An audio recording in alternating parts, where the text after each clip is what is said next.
pelajaran yang kita bisa ambil dari Daud? Coba kita baca 1 Samuel 21. Ayat 1 sampai dengan 5.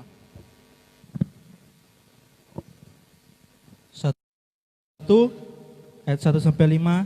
Sampailah Daud ke Nob kepada Ahimelek Iman itu. Dengan gemetar Ahimelek pergi menemui Daud dan berkata kepadanya, "Mengapa engkau seorang diri dan tidak ada orang yang bersama-sama dengan engkau?" Jawab Daud kepada Imam Ahimelek itu, Raja menugaskan sesuatu kepadaku, katanya kepadaku, "Siapapun juga tidak boleh mengetahui suatu hal dari hal yang kusuruh kepadamu dan yang kutugaskan kepadamu ini, sebab itu orang-orangku yang telah kusuruh pergi ke suatu tempat." Ayat 3, "Maka sekarang apa yang ada padamu? Berikanlah kepadaku 5 roti atau apapun yang ada." Lalu jawab imam itu kepada Daud, "Tidak ada roti biasa padaku, hanya roti kudus yang ada. Asal saja orang-orangmu itu menjaga diri terhadap perempuan itu." Daud menjawab imam itu, katanya kepadanya, "Memang kami tidak diperbolehkan bergaul dengan perempuan seperti sedia kala apabila aku maju berperang. Tubuh orang-orangku itu tahir sekalipun pada perjalanan biasa.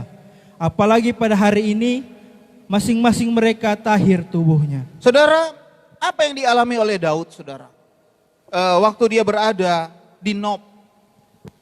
Dan di ayat selanjutnya, dia juga ada di Gad. Saudara, apa yang Daud hadapi di sana? Saudara, dia itu sementara lari dari Saul.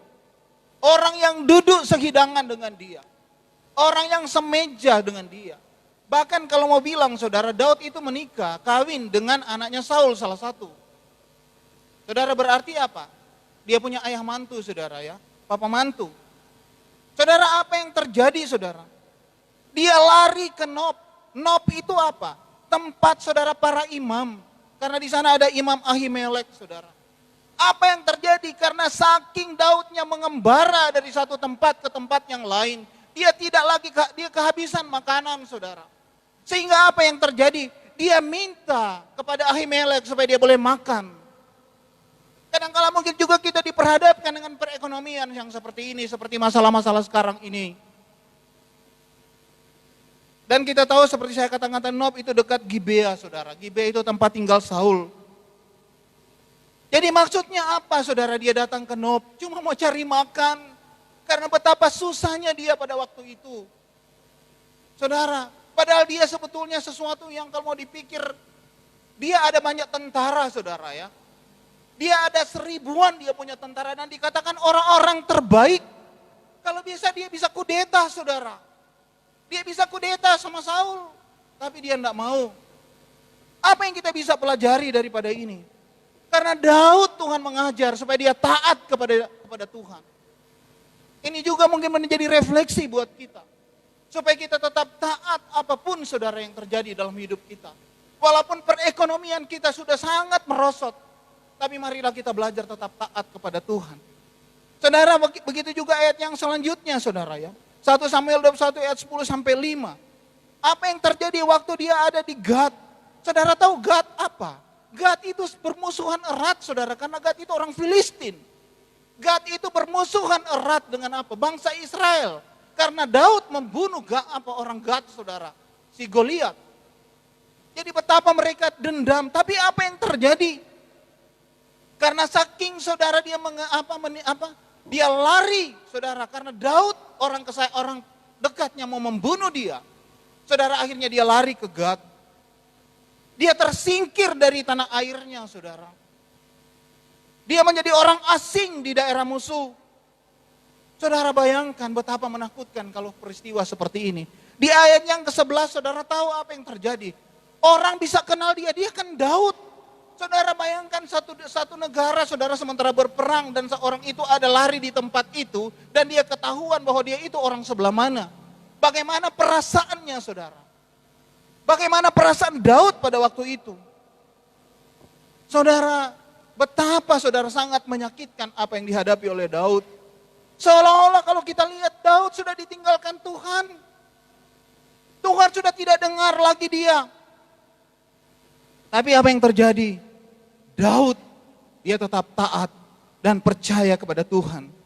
Bahwa Tuhan melindungi kehidupan daripada Daud.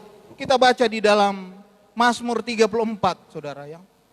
Mazmur 34 ayat 1 sampai 23, tapi kita baca aja di ayat 1 yang kedua, coba tolong baca satu-satu. Ini janji Tuhan dari keadaan daripada Daud. Mazmur 34 ayat 1 2 dulu. Mazmur 34 ayat 1 2. Dari Daud pada waktu ia pura-pura tidak waras, pikirannya di depan Abimelek, sehingga dia diusir lalu pergi. Aku hendak memuji Tuhan kepada segala waktu, puji-pujian kepadanya tetap di dalam mulutku. Karena Tuhan jiwaku bermegah, biarlah orang-orang yang rendah hati mendengarnya dan bersuka cita. Saudara, Mazmur ini, saudara, waktu dia ada di Gad, saudara ya, dia karena dia ketahuan bahwa dia itu orang Israel, bahwa ini kan Daud yang dipuji-puji, katanya dipuji-puji oleh orang Israel bahwa Daud membunuh ribuan dan Saul lebih di bawah dari dia, saudara. Apa yang dia bilang, saudara? Dia hanya memuji-muji Tuhan. Saudara, dia tetap taat melakukan apa yang Tuhan izinkan dalam hidupnya. Dia tetap percaya, dia tetap menyembah, dia tetap bersyukur kepada Tuhan. Saudara, kalau kita diperhadapkan seperti ini, apakah kita mampu bersyukur, saudara? Ini yang dikatakan oleh Tuhan kepada Daud, ini yang diajarkan Tuhan kepada Daud yang bisa menjadi refleksi dalam hidup kita. Bahwa kadang-kala persoalan, tantangan, saudara, sebenarnya ada maksud-maksud Tuhan. Seperti Daud dalam keadaan sangat terjepit. Tapi dia apa? Dia tetap memuji Tuhan. Ayat yang keempat, dia tetap memuliakan Tuhan. Ayat kelima, saudara, dia tetap mencari Tuhan, saudara ya. Ayat yang ketujuh, dia berseru. Ayat yang ke-8, dia tetap takut Tuhan, saudara. Ayat yang ke-15, saudara, dia tetap menjauhi kejahatan. Saudara boleh pelajari dari Daud. Saudara, sekali lagi, hidup kekristenan memang jalan salib. Tidak mudah, saudara, jadi orang Kristen. Kalau Tuhan bilang jalan itu kan sempit. Saudara ya, jalan kekristenan adalah seperti api, saudara. Memang ikut Kristus, saudara, maju kena, mundur kena. Maju api, mundur api. Maju api penyucian, belakang api neraka, saudara. Kita mau pilih yang mana?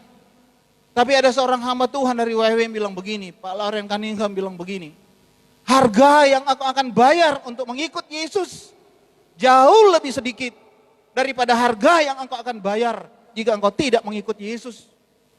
Memang mengikut Yesus bayar harga, saudara, api penyucian. Tapi tidak mengikut Yesus engkau juga akan bayar harga mahal, api neraka, saudara. Kita tidak bisa lolos dari hal ini. Jadi saudara, ini yang saya boleh bagikan buat kita. Kalau kita diperhadapkan dengan banyak masalah, dengan banyak persoalan, saudara, dengan banyak tantangan, mari kita belajar seperti apa yang dikatakan oleh Tuhan kepada Daud. Apa yang diizinkan Tuhan yang terjadi dalam kehidupan Daud. Saudara, saya percaya ini bisa jadi berkat buat kita semua pada siang hari ini, pagi hari ini. Tuhan Yesus memberkati. Kita berdoa. Tuhan Yesus, terima kasih untuk setiap firman-Mu. Kami sangat bersyukur, Tuhan, karena Engkau sudah ajarkan kami, Tuhan. Seperti apa yang dialami oleh Daud. Dia banyak menghadapi tantangan pergumulan. Tapi ada hal-hal yang terbaik yang Engkau sediakan bagi dia. Ini biar menjadi refleksi buat kami. Jemaat-Mu menghadapi banyak masalah, banyak persoalan, banyak pergumulan yang kami hadapi. Tuhan Yesus, biar kami tetap setia. Biar kami tetap taat. Biar kami tetap setia didewasakan oleh Engkau. Tuhan, terima kasih Tuhan untuk setiap firman-Mu. Hanya Engkau saja kemuliaan, hormat dan syukur. Hanya Engkau saja menerima pujian kami yang setinggi-tingginya, Tuhan. Tinggikanlah diri-Mu, Tuhan, mengatasi langit, Tuhan, dalam nama Yesus. Kami percaya jemaat Tuhan yang ada di rumah Engkau memberkati. Engkau tahu apa yang mereka butuhkan. Sentuhlah roh mereka, Tuhan. Sentuhlah jiwa rohani mereka. Supaya mereka semakin hari semakin kuat naik ke Bukit Sion Tuhan. Memberkati mereka Bapa dalam nama Yesus. Pertolongan-Mu bagi mereka, Engkau tahu apa yang menjadi persoalan. Apa yang menjadi pergumulan mereka. Berkati mereka di dalam nama Yesus. Dengan kekuatan iman. Berkati Tuhan dengan iman yang kokoh. Mereka tidak goyah menghadapi setiap situasi dan kondisi. Dalam nama Yesus, begitu juga jemaat yang ada di rumah ibadah tempat ini. Kau juga tetap memberkati mereka Tuhan. Terima kasih Bapa. Terima kasih Tuhan Yesus. Inilah doa kami. Kami alaskan dalam nama Yesus. Kami berdoa dan mengucap syukur. Haleluya. Amin.